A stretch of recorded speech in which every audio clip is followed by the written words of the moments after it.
Dos golpes de autoridad muy contundentes fueron propinados a las fuerzas conservadoras y de extrema derecha del mundo el pasado 17 y 18 de abril de 2026, y todo por cuenta de dos eventos simultáneos y entrelazados en Barcelona, España.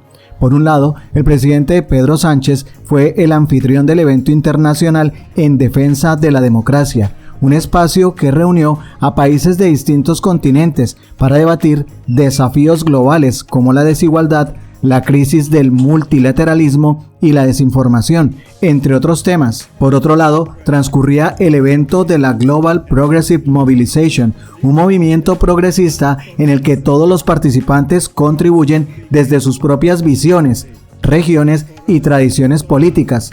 Dicho evento contó con participantes de la talla de Bernie Sanders, el expresidente José Luis Rodríguez Zapatero y los presidentes Pedro Sánchez y Lula da Silva, entre otros, acompañados de miles de personas en los diferentes paneles programados. Pero para dimensionar la importancia de lo ocurrido en España, que para muchos es en la práctica la nueva carta de navegación de las izquierdas y el progresismo, los dejamos con los mensajes más contundentes y profundos de los mandatarios Gustavo Petro, Lula da Silva, Pedro Sánchez y la mandataria que se robó el show y el protagonismo con su humildad y carisma. Hablamos de la presidenta de México, Claudia Sheinbaum. Bienvenidos. Y la construcción de un mecanismo bilateral impositivo y autoritario que a mí me hacían decir en otras conferencias hace un tiempo que era como empezar a vivir un 1933, pero en todo el mundo, no solo en Europa, no solo en Alemania. 1933 fue el año en que se escogió a Hitler como canciller de Alemania. Y ahí comenzó una pesadilla que no terminó, sino 12 años después, en una inmensa catástrofe fundamentalmente europea, 50 millones de muertos, ni más ni menos. La mayoría soviéticos, judíos y de todas las naciones. Una hecatombe humanitaria de la cual solo se salió a partir de las armas, de la acción del Ejército Rojo, de la acción del Ejército de los Estados Unidos y de la acción, se olvida muchas veces eso, de centenares de miles de hombres y mujeres europeos que decidieron construir una resistencia en montañas, en bosques, en ciudades, moviéndose clandestinamente, etcétera. Y son esas tres grandes fuerzas, solo hablando de Europa. Si habláramos de Asia sería un tema más complejo y diferente.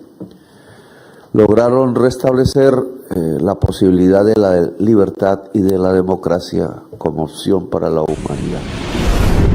Si yo cojo ese 1933 y lo traslado a esta fecha, pues no hay cosas muy diferentes. Allá en ese año empezaban los piquetes de camisas pardas en Alemania a hacer pogroms contra judíos, a romper ventanas, a golpearlos en las calles, a llevarse presos a los socialistas, socialdemócratas alemanes y comunistas, que eran la mayoría del Parlamento. Su división permitió que Hitler subiera al poder.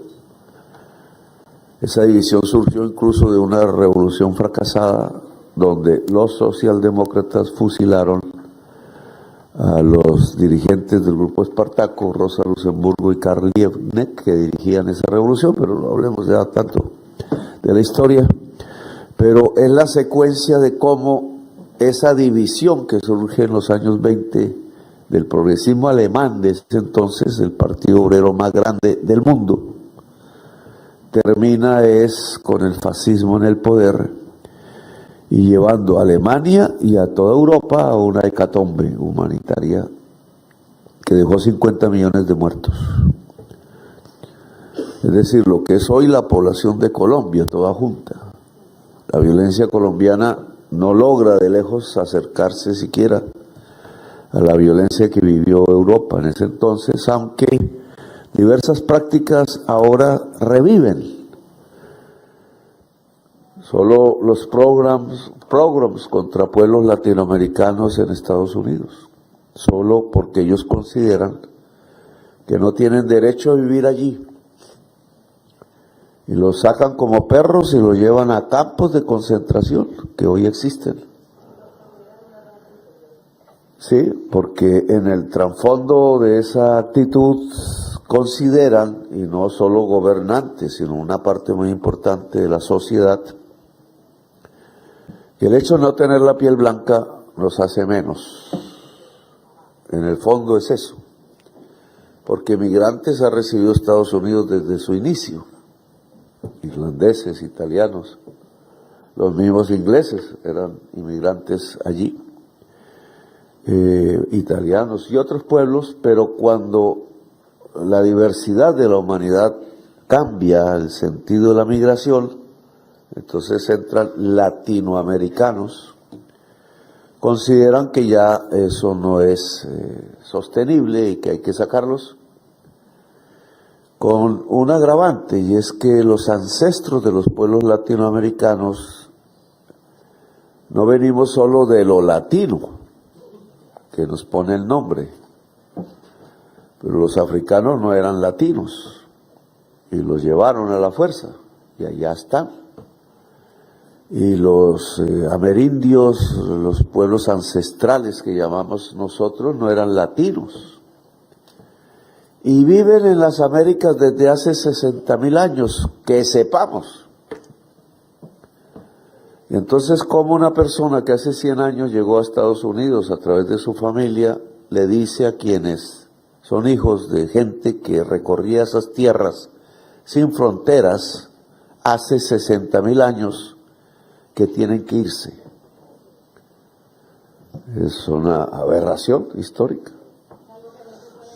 Y recuerda, y por eso hablo del 1933 global, para no mencionar más temas, porque genocidios vuelven, Palestina, agresiones con mentiras vuelven, como la que hicieron con los checoslovacos de aquel entonces, los checos, y ahora también con mentiras se invaden países, o se agreden, como Irán, o como Venezuela, o como el Líbano en este momento. No podemos traicionar la confianza del pueblo, aunque buena parte de la población no se vea como progresista. Ella quiere lo que nosotros proponemos. Ella quiere comer bien, vivir bien, con escuelas de calidad, con hospital de calidad, una política climática seria y responsable, una política de medio ambiente sana, quiere un mundo libre y saludable, un trabajo digno, con jornada laboral equilibrado y también con salario que permita una vida cómoda. La extrema derecha supo aprovechar el malestar de esas poblaciones. Aprovechó la frustración de las personas inventando mentiras y mentiras, hablando de las mujeres, de los negros, de la población LGBTQI+, de los inmigrantes, es decir, todas las personas que más necesitadas sirve para el discurso de odio de esas personas. Nuestro rol es apuntarle el dedo a los verdaderos culpables, un puñado de multimillonarios que concentran la mayor parte de la riqueza mundial. Ellos quieren que las personas crean que cualquiera puede hacerlo. Alimentan falacias de la meritocracia, pero patean la escalera para que otros no tengan la misma oportunidad de subir. Ellos pagan menos impuestos o nada y explotan a los trabajadores, destruyen la naturaleza y usan el algoritmo. Entonces la desigualdad no es un hecho, es una elección política, y eso a que nosotros progresistas que debemos elegir la igualdad.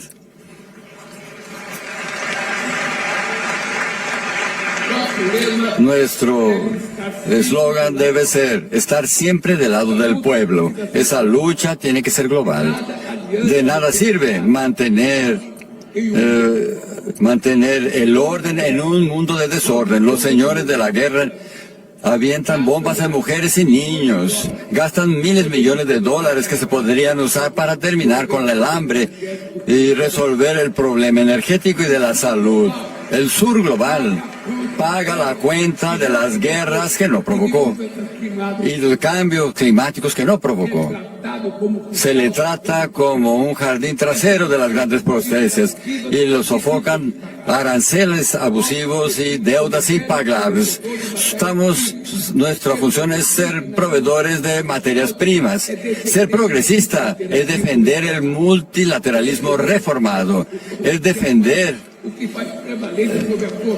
que la paz prevalezca sobre la fuerza, es luchar contra el hambre y proteger el medio ambiente, es restablecer la credibilidad de la ONU, erosionada por la irresponsabilidad de los miembros permanentes. Hay que crear un sistema en que las reglas valgan para todos y que los países desarrollados y en desarrollo estén en igualdad de condiciones en el Consejo de Seguridad, en el Banco Mundial, en el MMI y en la OMC. Eso no es solo un esfuerzo de gobiernos. La Internet también ahora es un campo de batalla.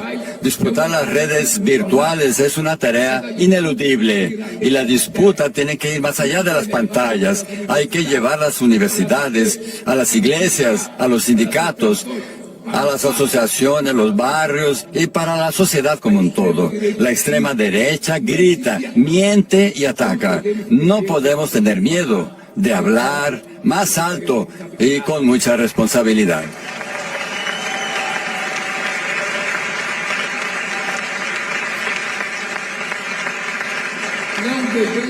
No debemos tener miedos de contraponer argumentos. El riesgo que la extrema derecha representa para la democracia no es retórica, es real. En Brasil planeó un golpe de Estado.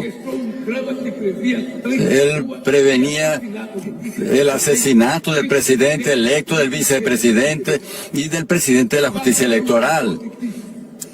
Entonces, la democracia puede transformarse en una máscara para el dominio de las élites económicas y tecnológicas. Nuestro rol es desenmascarar esa fuerza, desenmascarar a aquellos que dicen que gobiernan para el pueblo, pero gobiernan para el pueblo, que dicen ser patriotas, pero ponen la soberanía a venta e imponen sanciones a su propio país, que proclaman defender a la familia, pero cierran los ojos para la violencia contra las mujeres y el abuso sexual de niños y niñas, que se declaran los dueños de la verdad, pero disparan mentiras y desinformación, que se consideran hombres de Dios, pero no tienen amor al prójimo, que hablan libertad, pero persigue. Como canta Joan Manuel Serrat, el camino se hace al andar. Aquí en España estamos aprobando e impulsando un proceso de regularización de 500.000 de inmigrantes. Y le quiero decir a la derecha y a la ultraderecha que se oponen que España es hija de la migración y no va a ser madre de la xenofobia.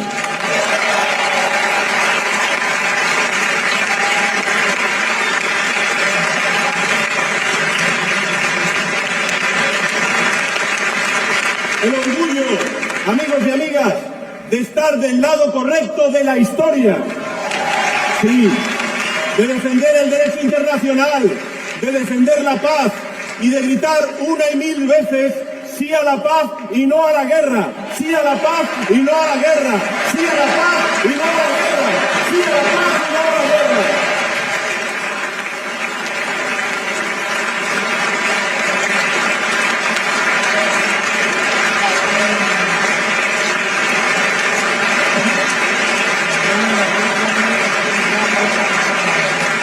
Queridos compañeros y compañeras,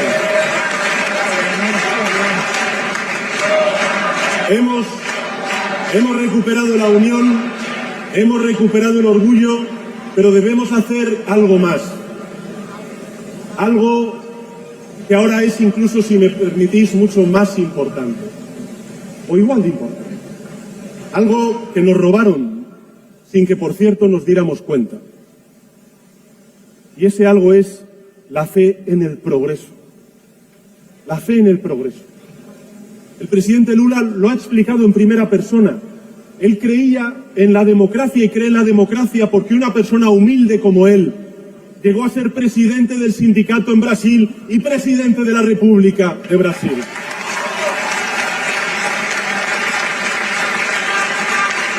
La fe en el progreso, la confianza en que el mañana puede ser mejor, sin duda alguna puede ser mejor. Porque ¿qué es lo que ellos quieren? ¿Qué es lo que ellos buscan? Ellos buscan vernos asustados, abatidos, derrotados. Quieren que nos centremos en proteger la realidad, no en transformarla. Que nos preocupe tanto retroceder que ni siquiera intentemos avanzar. Quieren que renunciemos a la posibilidad de un futuro más justo y más próspero. Que nos conformemos, por tanto, con el status quo, con las cosas tal y como están. Yo os digo, estoy convencido de ello, que lo compartís, que no lo vamos a hacer, que no vamos a comprar su pesimismo, ni su desesperanza, que vamos a defender que un mundo mejor es posible, que se pueden subir salarios y crear empleos a la vez como estamos haciendo en España, que se puede frenar la emergencia climática y ganar competitividad como estamos haciendo en España, que la diversidad, la igualdad entre hombres y mujeres son palancas de progreso social como estamos haciendo aquí en España.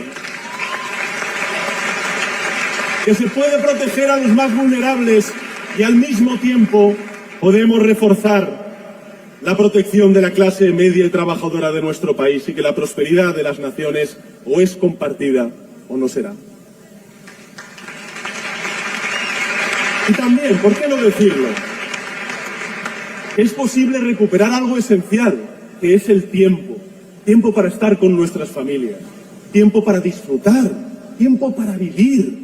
Porque eso es de verdad el progreso, el poder disfrutar de tiempo que tenemos en este mundo con nuestros seres queridos. Y mirad,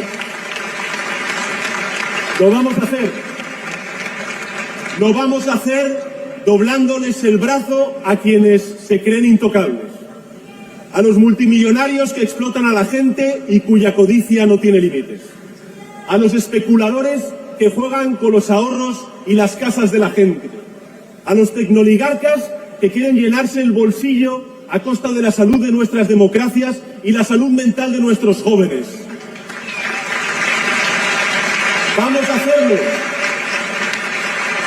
¿Y sabéis por qué vamos a lograrlo? Porque cuando gobernamos los progresistas, los estados no se arrodillan ante las élites. Las ponemos en su sitio. Y vamos a hacerlo no porque sea fácil, que no lo es, sin duda alguna, sino porque es nuestro deber, sino porque estamos en política. Y por cierto, si no somos nosotros, ¿quién lo va a hacer? Eso es lo que nos enseñó el gran Pepe Mújica. Y ese es el mensaje que quiero que os llevéis en el día de hoy. El progreso no es una garantía. El progreso no es una quimera. El progreso es una promesa. La promesa que todo padre y toda madre le debe a su hijo y a su hija. La promesa que toda persona de izquierdas le debe a la sociedad. No la promesa de resistir, sino de avanzar. No la promesa de soñar, sino de trabajar sin descanso para hacer nuestros sueños realidad. Por eso os pido que hagamos realidad nuestros sueños, en cada calle, en cada ciudad, en cada país, en el conjunto del planeta. Que nos unamos y trabajemos juntos y juntas.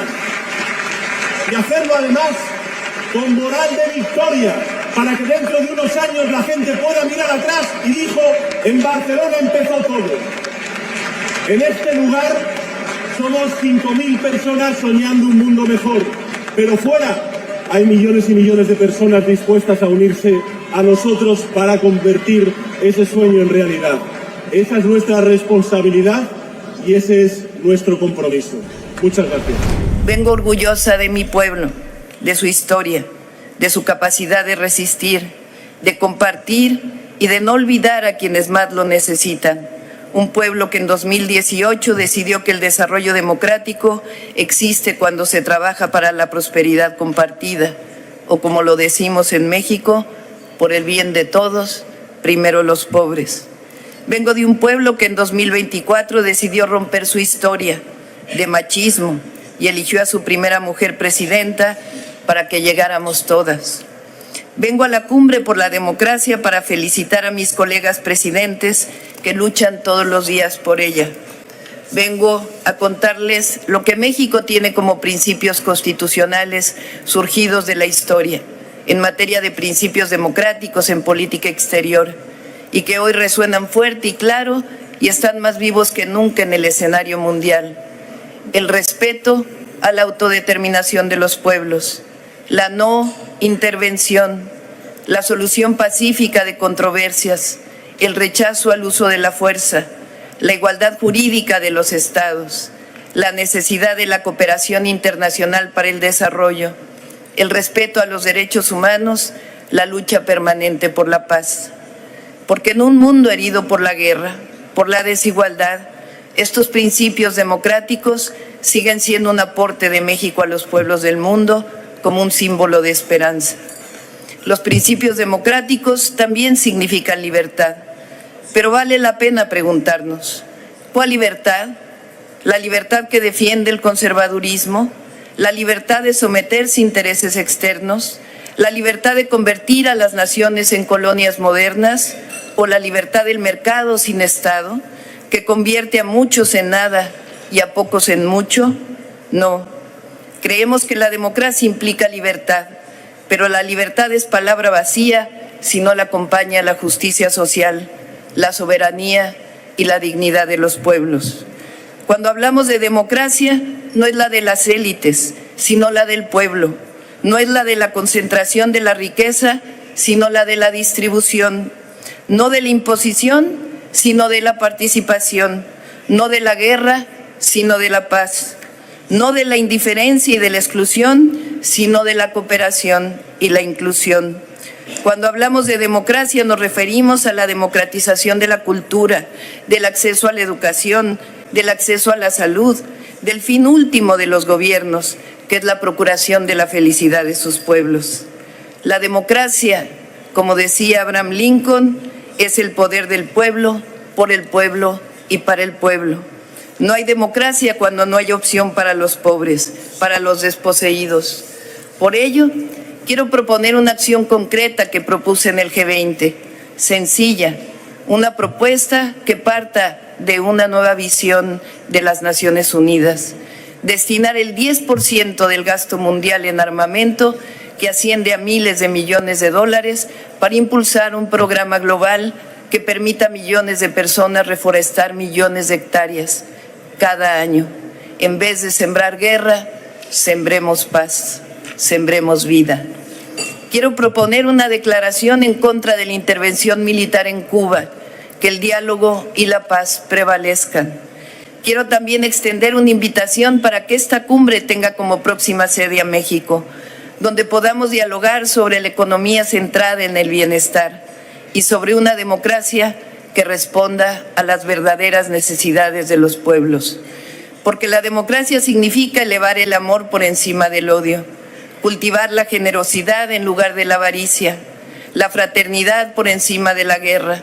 La democracia significa que la vida no se compra, como tampoco la libertad ni la dignidad de los pueblos. La democracia significa que solo el respeto a la diversidad y el amor por los demás hará posible construir un mundo donde quepan todas y todos, todos los pueblos, todas las lenguas, todas las culturas, todas las naciones. Soy una mujer de paz y represento una nación que ama la libertad, la justicia, la fraternidad y que entiende como democracia lo que diría el gran Benito Juárez: con el pueblo todo, sin el pueblo nada; con los pueblos todo, sin los pueblos nada. Muchas gracias.